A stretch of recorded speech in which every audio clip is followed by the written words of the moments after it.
नमस्कार दोस्तों, be active ज्ञान यूट्यूब चैनल में आपका दिल से स्वागत है। ये भगवत कथा में जानेंगे श्री कृष्ण का और गोपियों की रास क्रीड़ा।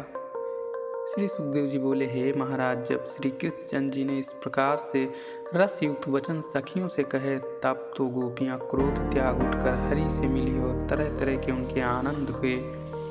जितनी गोपियाँ थी, श्री कृष्ण जी ने उतने ही शरीर धारण कर सबसे रास विलास आरंभ किया।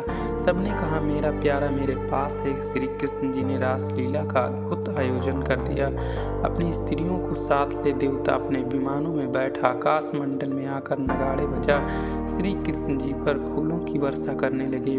रास मंडल के चबूतरे पर सुंदर कलात्मक नृत्य होने लगे। नाचते नाचते गोपियों के मुख पर पसीना आ गया, चोटियों नाड़ों की गांठें खुल गई, फिर भी वह अपने प्रियतम श्री कृष्ण चंद्र जी का गुणगान करती ही रही। कोई गोपी श्री कृष्ण जी के स्पर्श से आनंद उठाती, कोई उनके स्वर में स्वर मिलाकर अलापती, कोई धन्य धन कहती, कोई हाथ में हाथ बांध कर गाती, कोई उनके पास सटक कर खड़ी होती, कोई उनके कंधे पर हाथ रख कर नाचती, कोई उनकी चंदन चर्चित भुजाओं को चूम लेती, कोई अपने कपोल उनके कपोल से लगा देती और कोई उनका जूठन पान ग्रहण कर लेती। इस प्रकार लक्ष्मी के प्यारे श्री कृष्ण जी को पति रूप में मानकर गोपियाँ उनकी भुजाओं की गल बाहीं डालकर गा गा कर विहार करती। तब भगवान की माया से जो वहाँ गंधर्वादिक आकर नृत्य कर रहे थे, वह भी उस रास में ऐसे मुग्ध हो गए कि अपने अलग नृत्य करने लगे। अद्भुत शोभा छा गई। श्री कृष्ण जी की उस रास क्रीड़ा ने देवांगनाओं तक को मोहित कर दिया। तारागणों सहित चंद्रमा भी चकित हो गमन करने भूल गया। ग्रहों ने भी अपनी चाल रोक दी। परिणाम बढ़ गया। जितनी गोपियाँ थी उतने ही श्री कृष्ण जी थे। काव्य विधि से रास क्रीड़ा श्री कृष्ण जी ने मंडल बांधकर की। सबसे हंसते हंसते आनंद विहार किया।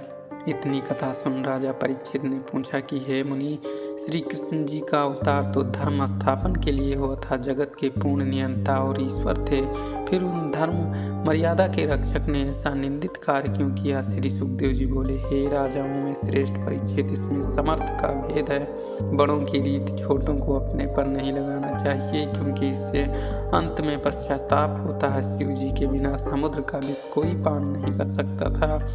ऐसे ही ईश्वर के चरणों में दोष लगाना मिथ्या है। बड़ों के सदुपदेश को ग्रहण करना तथा उनके दोषों को न देखना ही लघुओं का धर्म है। कृष्ण जी की गीता को देखिए, उनके आदर्शों का पालन कीजिए, परंतु उन्होंने जो लीला की उसका अनुसरण न करें, क्योंकि मनुष्य में इतनी सामर्थ्य नहीं और वो नहीं कर सकता। अतः उसे चाहिए कि वह नारायण रूप भगवान श्री कृष्ण चंद्र जी का ध्यान करता हुआ उनके पवित्र चरित्रों का यशोगान करे। इसी प्रकार भगवान ने वह लीला की। उनके व्यवहार को कोई क्या जानेगा? वह अपने लिए तो कुछ भी नहीं करते। उनकी तो यही रीति है। उन्हें जिसने जब पुकारा तब वे उनके पास पहुँच गए, उनका काम बना दिया। जैसे कमल का पत्ता जल में रहता है परंतु जल उसे स्पर्श नहीं करता, ऐसे ही भगवान सब में रमे हैं और सबसे अलग हैं। फिर गोपियों का क्या कहूँ? उनकी उत्पत्ति तो मैं तुम्हें पहले ही सुना चुका हूँ। वह वेद और वेद की ऋचाएँ हैं जो हरि का दर्शन स्पर्श करने को ब्रज में आकर जन्मी थीं। इसी प्रकार श्री राधिका जी भी ब्रह्मा जी से वर पाकर श्री कृष्ण जी की सेवा करने को ब्रज में आकर जन्मी थी और सर्वदा प्रभु की ही सेवा में रही। हे परीक्षित, जो भगवान श्री कृष्ण जी के चरित्र को गाता है वो निश्चय ही परम पद को पाता है।